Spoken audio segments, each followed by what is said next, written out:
It creeps up on you. One day you're a carefree kid, playing with toy soldiers and dreaming about how cool life will be as an adult. You fantasize about the glamorous aspects, being able to drive, being able to buy toys without having to ask, not having a bedtime, or maybe having the ability to eat ice cream for breakfast. Everything about adulthood seems so cool. And then you wake up in a cold sweat and you're 25, alone in a cramped apartment with a leaky sink and a moldy carpet, trying to scrape by while working 2 minimum wage jobs and going to school part-time at night. Nothing about it is glamorous. It's just like everything else that seems fantastic before you experience it. Relationships, jobs, freedom. Life is easier when you can just be a kid and avoid responsibility, but all you can do is wish you hadn't taken it for granted. This time I woke up in a cold sweat because I had been having a nightmare that I was robbed. A few days ago, I had opened my window to let in some fresh air and the frame broke, jamming it and forcing it perpetually open. I was terrified that someone would slash the screen and climb inside, and I had been having different vivid and horrifying dreams about it since. But again, nobody was there. It was just a phantom terror, stirred up by my paranoia. I couldn't get back to sleep, so I got up and put a cup of tap water in the microwave to make tea. The apartment was cramped, but now that I was single, it seemed almost terrifyingly large and empty. Everything cast long, twisted shadows.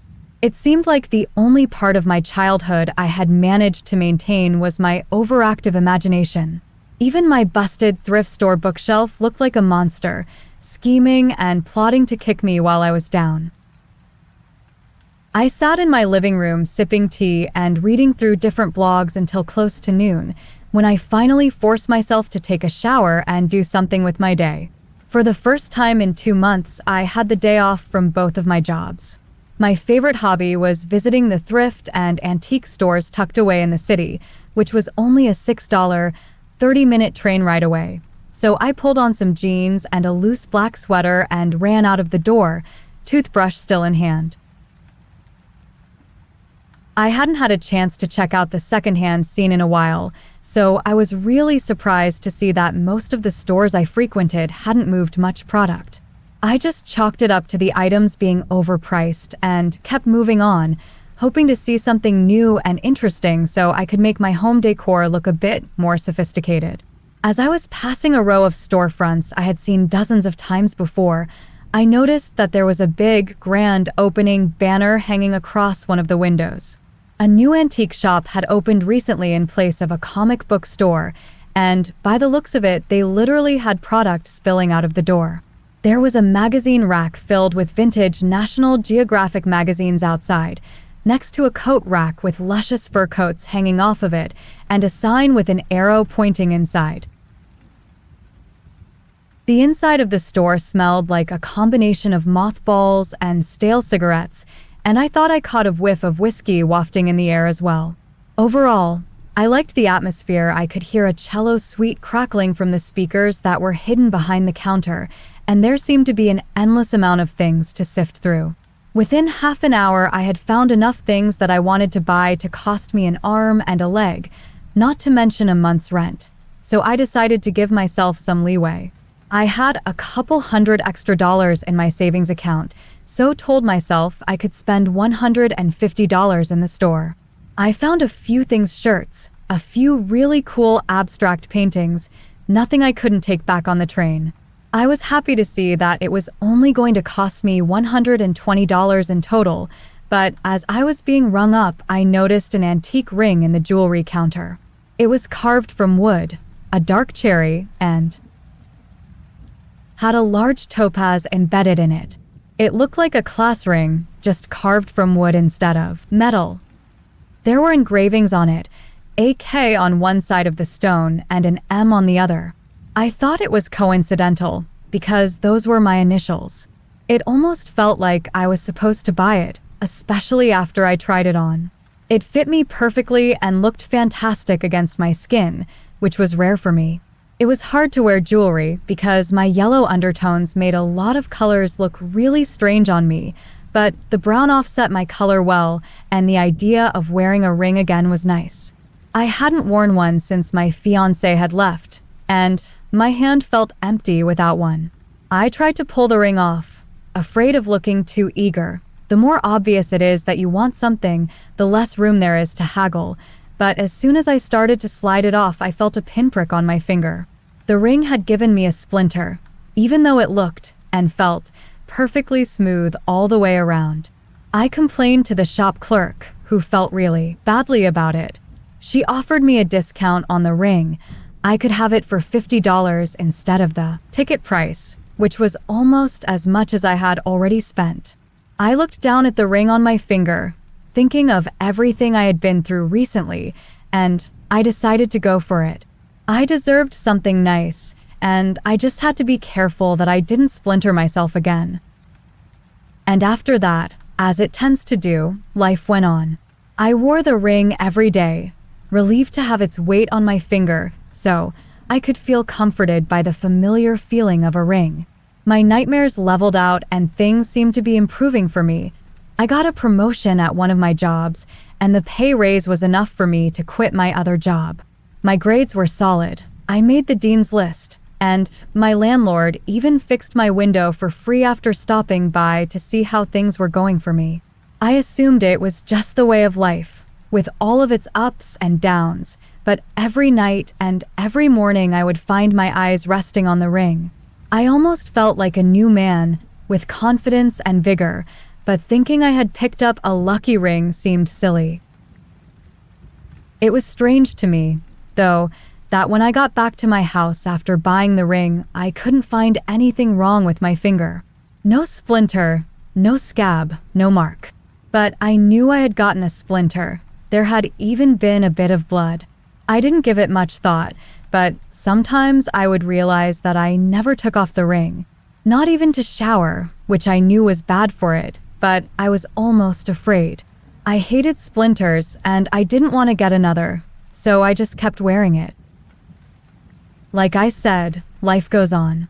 Soon it had been 6 months, and my life had consistently good. I was even over my breakup enough to start dating again. I've always had a pretty fair immune system, so when I started getting sick, I was really surprised.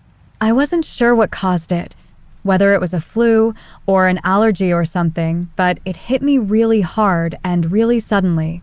I woke up vomiting, fell asleep vomiting, and food made my throat feel like it was being sliced open with knives. I had been sick for about 3 days when I first noticed that the finger I wore the ring on was slightly discolored. It had a greenish tint to it, and there was a red pinprick in the area I had gotten the splinter when I first bought it.